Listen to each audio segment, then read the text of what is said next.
অনেক দূরে ঘটে যাওয়া একটা ভূ-রাজনৈতিক ঘটনা কিভাবে আমাদের দেশের একটা প্রধান শিল্পকে এতটা নাড়িয়ে দিতে পারে, আজকে আমরা ঠিক এটাই দেখব কিভাবে একটা সংকট হাজার হাজার মাইল পাড়ি দিয়ে একটা পুরো অর্থনীতিকে ঝুঁকির মুখে ফেলে দিয়েছে। শুরুতেই এই কথাটা দেখুন, এটা বিকেএমই এর সভাপতি মোহাম্মদ হাতেমের কথা। এটা কোনো সাধারণ বিবৃতি না, এটা একেবারে মাঠের বাস্তবতা, একটা ভয়ঙ্কর সংকটের চিত্র। যখন কারখানার জেনারেটর জ্বালানির অভাবে বন্ধ হয়ে যায়, তখন বোঝা যায় অবস্থাটা কতটা গুরুতর। চলুন একটু গোড়া থেকে দেখি। এই সংকটের শুরুটা হয় হরমুজ প্রণালী বন্ধ হয়ে যাওয়া দিয়ে। বিশ্বজুড়ে জ্বালানি সরবরাহের জন্য এটা যে কতটা গুরুত্বপূর্ণ একটা পথ, তা আমরা সবাই জানি। তো সেখান থেকেই এই ধাক্কাটা শুরু হয়, আর তার ঢেউ সরাসরি এসে লাগে বাংলাদেশের পাওয়ার গ্রিডে।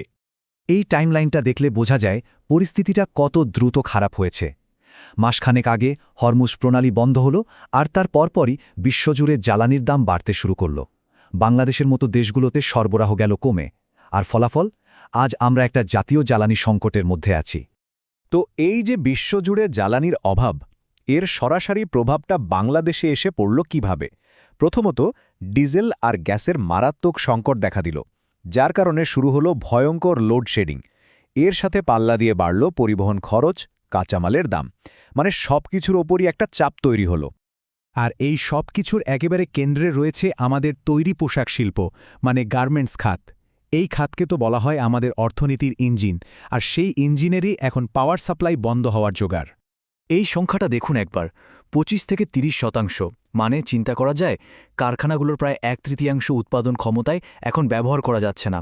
এটা শিল্পের জন্য যে কত বড় একটা ধাক্কা, তা বলার অপেক্ষা রাখে না। এর ফল যা হওয়ার ঠিক তাই হচ্ছে। গাজীপুর, আশুলিয়ার মতো বড় বড় শিল্প এলাকাগুলোতে ফ্যাক্টরির লাইন বন্ধ হয়ে যাচ্ছে, সময় মতো শিপমেন্ট করা যাচ্ছে না।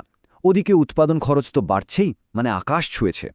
আর সবচেয়ে চিন্তার ব্যাপার হলো, বিদেশি বায়াররা কিন্তু এখন অর্ডার কমিয়ে দিচ্ছে। তো এমন একটা পরিস্থিতিতে শিল্প মালিকরা তো আর হাত গুটিয়ে বসে থাকতে পারেন না, তাই না? তাদের সংগঠন বিজিএমইএ তাই সরকারের কাছে জরুরি কিছু প্রস্তাবনা নিয়ে গেছে। চলুন দেখি তারা ঠিক কি চাইছে।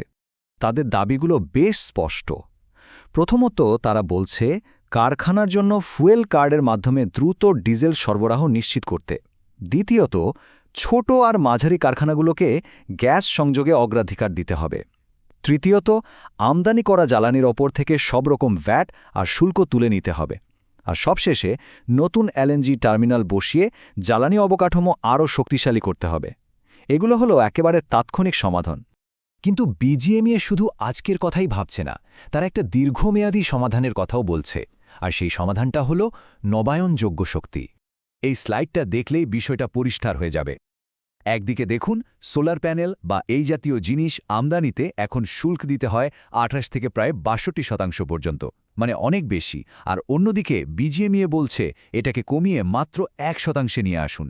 এই একটা পরিবর্তন কিন্তু নবায়নযোগ্য শক্তির ব্যবহারকে বহুদূর এগিয়ে নিয়ে যেতে পারে। এর পেছনের চিন্তাটা কিন্তু খুবই সহজ এবং শক্তিশালী। লক্ষ্যটা হল ফ্যাক্টরিগুলোকে জ্বালানির জন্য স্বনির্ভর করে তোলা, যাতে ভবিষ্যতে আবার এমন কোনো আন্তর্জাতিক সংকট এলে আমাদের শিল্প খাতকে এভাবে হুমকিতে পড়তে না হয়। আচ্ছা, এখন প্রশ্ন হল, একটা খাতের সমস্যা নিয়ে এত কথা কেন? কেন এই একটা শিল্পের ভাগ্য পুরো দেশের জন্য এতটা গুরুত্বপূর্ণ? এশিয়া উন্নয়ন ব্যাংকের এই ডেটাটা দেখলেই উত্তরটা পাওয়া যায়।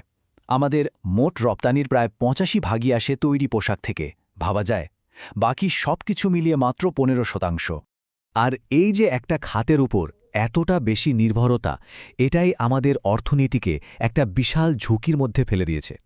কারণ ওই খাতে একটু ধাক্কা লাগলেই তার ঢেউ এসে পুরো দেশের অর্থনীতিতে লাগে, ঠিক যেমনটা এখনো হচ্ছে। এই ঝুঁকিটা যে কতটা বড়, সেটা এই চার্টটা দেখলে আরও ভালো বোঝা যায়। দেখুন, অন্যান্য উন্নয়নশীল দেশগুলোর গড়ের তুলনায় আমাদের রপ্তানির এই কেন্দ্রীকরণ বা নির্ভরতা প্রায় 4 গুণ বেশি। এটা কিন্তু একটা বেশ চিন্তার বিষয়। সবশেষে একটা প্রশ্ন এসেই যায়, প্রত্যেকটা সংকটই কিন্তু একটা সুযোগও নিয়ে আসে। তো এই যে এত বড় একটা সংকট, এটা কি বাংলাদেশকে একটা আরও টেকসই, আরও স্থিতিশীল ভবিষ্যতের দিকে যাওয়ার পথ দেখাবে? এই পরিবর্তনের সুযোগটা কি আমরা নিতে পারব? উত্তরটা হয়তো সময়ই বলে দেবে।